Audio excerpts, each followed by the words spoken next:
ठीक, ये rationalisation is very important. आपके स्कूल में इसका क्वेश्चन आया ही आया, पक्की बता रहा हूं।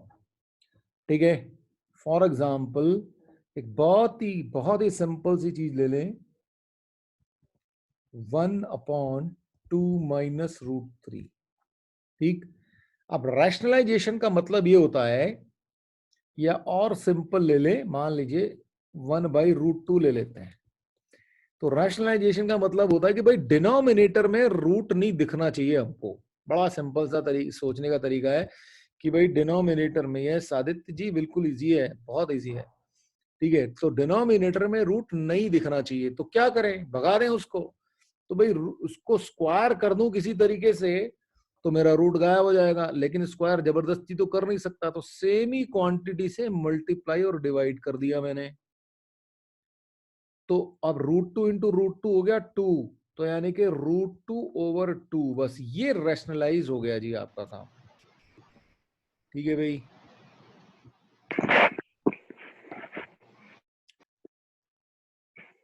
तो ये सिचुएशन है। ठीक, ऐसे ही आप कुछ भी कर सकते हैं। मान लीजिए आपको 1/√3 दे रखा है, तो आप क्या करेंगे, √3/√3 से मल्टीप्लाई करेंगे, तो √3 और ये √3 स्क्वायर हो जाएगा, जिसका कि मतलब, चलो मैं एक और लिख देता हूं, तो √3/3, तो रूट जो है डिनोमिनेटर से गायब हो गया। वैल्यू नहीं बदली है, ये ध्यान रखना, वैल्यू सेम है। आराध्य सर बड़ा, हाँ प्लस हो आराध्य, जाएगा। हाँ कुछ नहीं करना, सिंपल सी बात यह है बेटे कि आपको रैशनलाइजेशन का मतलब यह है कि वैल्यू तो सेम रहे, लेकिन डिनोमिनेटर में जो है ना वो रूट नहीं हो। तो जैसे 1/√2 में डिनोमिनेटर में ये रूट है, अब इसको यहां से हटाना है, तो किसी रूट को हटाने का क्या तरीका है, उसको स्क्वायर कर दो। शिफ्ट कर देंगे उसको। हाँ, शिफ्ट शिफ्ट, इनटू में लेके आ जाएंगे ना। हाँ इसको √2 × √2 से मल्टीप्लाई कर दो, √2/√2 से मल्टीप्लाई कर दो, तो ये √2 और ये √2 स्क्वायर दे देंगे तो 2 दे देंगे। तो इस तरीके से आप करेंगे। ठीक, अब आते हैं जरा इस क्वेश्चन पे। ये है, अब ये कुछ A - B टाइप की चीज लिखी हुई है, और मुझे यस सर। चाहिए स्क्वायर रूट हटाना है। तो अगर मैं इसको A+B से मल्टीप्लाई कर दूं तो ये मुझे क्या मिलता है, A² - B²। और अगर ये भी स्क्वायर है, ये भी स्क्वायर है, तो अगर रूट इनमें से किसी के ऊपर भी है तो वो गायब हो जाएगा। यस ठीक है, सर। तो अब इसका मतलब ये हुआ कि मैं एक काम करूं, अगर मेरे पास 1/2 - √3 लिखा हुआ है, तो मैं इसको 2 + √3 से मल्टीप्लाई कर दूं। यानी कि आप ऐसे सर आप समझो और कि अगर A - √B है, तो मैं बस साइन चेंज करके उसको मल्टीप्लाई कर दूं। ठीक है, मेरे को नीचे न्यूमरेटर और डिनोमिनेटर है भाई, अपना अपना वो बंद कर दें प्लीज, आपका माइक बंद कर दें, अपने आप रिपीट करेंगे, नहीं तो सारी क्लास डिस्टर्ब होती है उससे।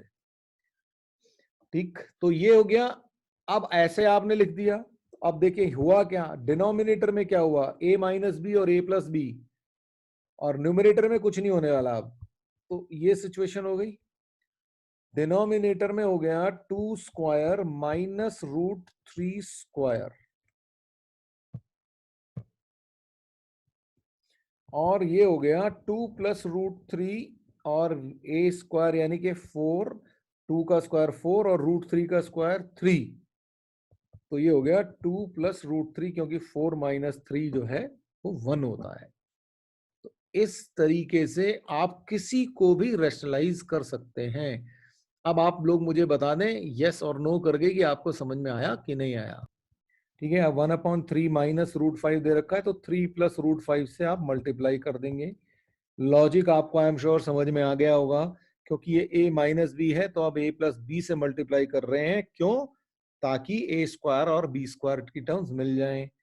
तो अब ऊपर तो आ गया 3 + √5, और नीचे आ गया 3 × 3 = 9 -5, तो ये आ गया 3 + √5 माइनस, और ये हो गया 4।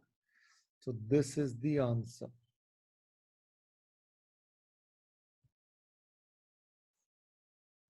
All right.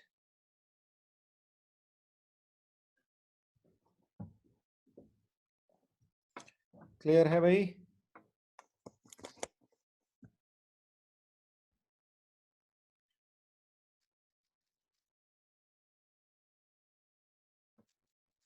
तो अब जरा एक क्वेश्चन ये बताइए, 1/2√3 प्लस √7, अगर आपको ये क्वेश्चन मिला हो then how will you handle this? करिए जरा 2 मिनट।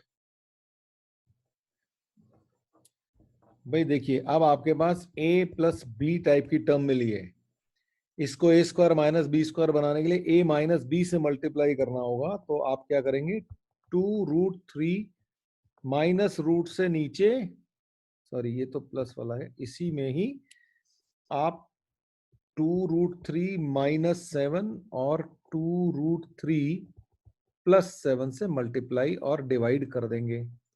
तो ये a प्लस बी और ये a माइनस बी लिखा हुआ है, तो आपके पास आ जाएगा 2√3 प्लस 7, ये भी √7 है, सॉरी ये भी √7 है। तो 2√3 प्लस 7 और ये हो गया 2√3 होल स्क्वायर और माइनस √7 होल स्क्वायर। तो ये हो गया 2√3 plus, sir yes sir 2√3 plus 7 क्यों होगा, माइनस नहीं होगा? कहाँ पे? प्लस अच्छा, जो आपने ऊपर नीचे दोनों मल्टीप्लाई किया था।